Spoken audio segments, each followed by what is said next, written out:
देखिए, जब न्यायालय से पवन खेड़ा जी को राहत मिल जाती है तो जयराम रमेश जी क्या ट्वीट करते हैं कि यह सत्य की विजय है। राहुल गांधी जी को राहत नहीं मिलती है तो लोकतंत्र खतरे में है।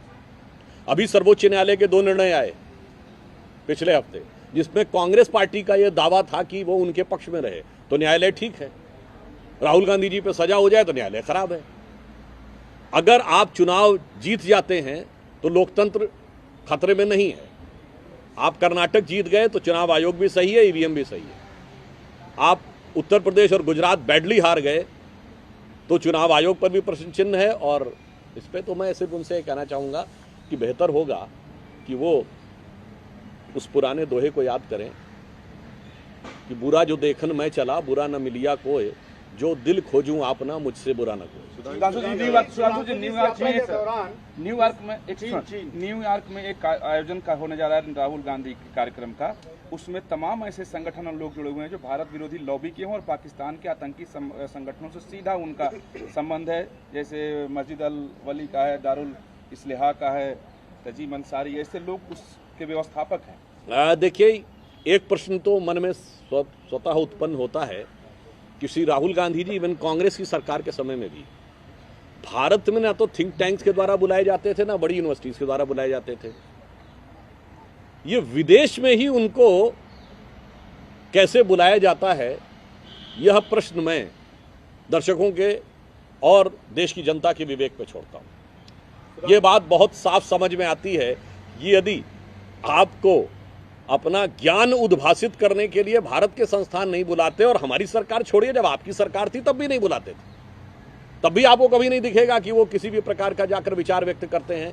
फिर ये विदेश में कौन से संस्थान हैं, उनको कौन से लोग प्रायोजित करते हैं, और फिर ये कौन सी नियोजित भाषा का आप प्रयोग करते हैं, मेरे विचार से देश इस बात को समझता है। और जहां तक आपने चाइना की बात कही तो मैं कहना चाहूँगा कांग्रेस के लोगों से, मान्यवर, इतना तो जो लिखा है सामने समझिए। गलवान में हमारे 20 सैनिक बलिदान हुए बगैर एक भी गोली चले, हाथ की फाइट में। आप कभी कल्पना कर सकते हैं 20 लोगों की मृत्यु हो जाए हाथ गुत्थम गुत्था वाली फाइट में, और दूसरी तरफ से एक भी व्यक्ति घायल ना हो। चीन ने अपने हताहत तो छोड़िए, किसी घायल सैनिक का भी आंकड़ा नहीं दिया, यद्यपि इंटरनेशनल एजेंसीज ने 50 से 60 लोगों के बारे में बात कही। तो मेरे विचार से यदि कोई पार्टी यह मानती हो कि हाथ की फाइट में 20 लोग बलिदान हो गए हमारे सैनिक, मगर दूसरी तरफ से एक भी घायल नहीं हुआ, चीन के इस आंकड़े पर भरोसा करने वालों की बुद्धि क्या तरस खाने योग्य नहीं है? कांग्रेस के चिर युवा और चिर व्याकुल नेता राहुल गांधी जी अपनी चिर प्रतीक्षित विदेश यात्रा पे हैं, और वहां चिर परिचित अंदाज में वो भारतीय जनता पार्टी के प्रति अपनी चिर संचित घृणा और मोदी जी के प्रति चिर संचित वैमनस्य में अपनी अज्ञानता और द्वेष दोनों का परिचय दे रहे हैं। पहली बात, अभी तक वो भारत की संस्थानों, लोकतंत्र और तमाम चीज़ों के ऊपर प्रश्न उठाते थे। अब पहली बार वो सरकार के संस्थानों के साथ भगवान को भी घसीट लाए थे। दूसरी बात, उन्होंने जिस प्रकार की बात पहले सैन फ्रांसिस्को में बोली, फिर वॉशिंगटन में बोली, प्रेस क्लब में आकर वो ये कहते हैं कि मुस्लिम लीग तो एक सेकुलर संगठन है। मान्यवर, हम ये पूछना चाहते हैं, यदि मुस्लिम लीग सेकुलर संगठन है तो जब आपकी मुस्लिम लीग के साथ गठबंधन सरकार थी तो जून 2013 में केरल की मल्लापुरम की जिला परिषद ने प्रस्ताव पारित कर दिया था कि चूंकि वह मुस्लिम बाहुल्य हो गया है, इसलिए लड़कियों की शादी की आयु जो 18 वर्ष थी उसे घटा के 16% कर दी जाए। और मुस्लिम लीग कांग्रेस गठबंधन की सरकार ने उसे मान्यता दे दी थी। बाद में विपक्ष के द्वारा बहुत विषय उठाए जाने के ऊपर उन्होंने उसको पीछे किया था।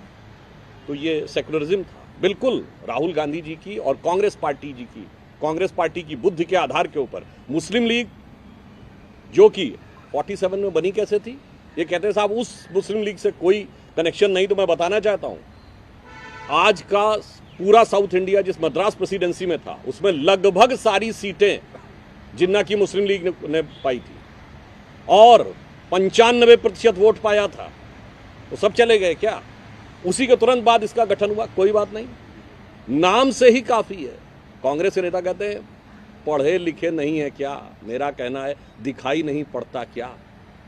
दूसरा, ऑल इंडिया मजलिसे इत्तिहादुल मुसलमीन के साथ अविभाजित आंध्र प्रदेश में सरकार चला चुके हैं, ये भी सेकुलर है। फुरफुरा शरीफ के गद्दी नशी पीरजादा अब्बास सिद्दीकी के साथ बंगाल में गठबंधन कर चुके हैं, वो भी सेकुलर है। सिमी एक सांस्कृतिक संगठन है, पीएफआई एक सांस्कृतिक संगठन है, वो भी सेकुलरिज्म के प्रतीक हैं। और कांग्रेस पार्टी की जो ये सोच है, जो राहुल गांधी वहां पर व्यक्त कर रहे हैं, इस सोच के अनुसार तो बड़े से बड़े आतंकवाद के आरोपी भी सिर्फ भटके हुए नौजवान हैं। ओसामा जी है, हाफिज साहब है, इशरत बेटी है, जाकिर नायक शांति का मसीहा है, बुरहान वानी भटका नौजवान है, अफजल गुरु हालात का मारा है, और याकूब मेनन की जुडिशियल किलिंग है।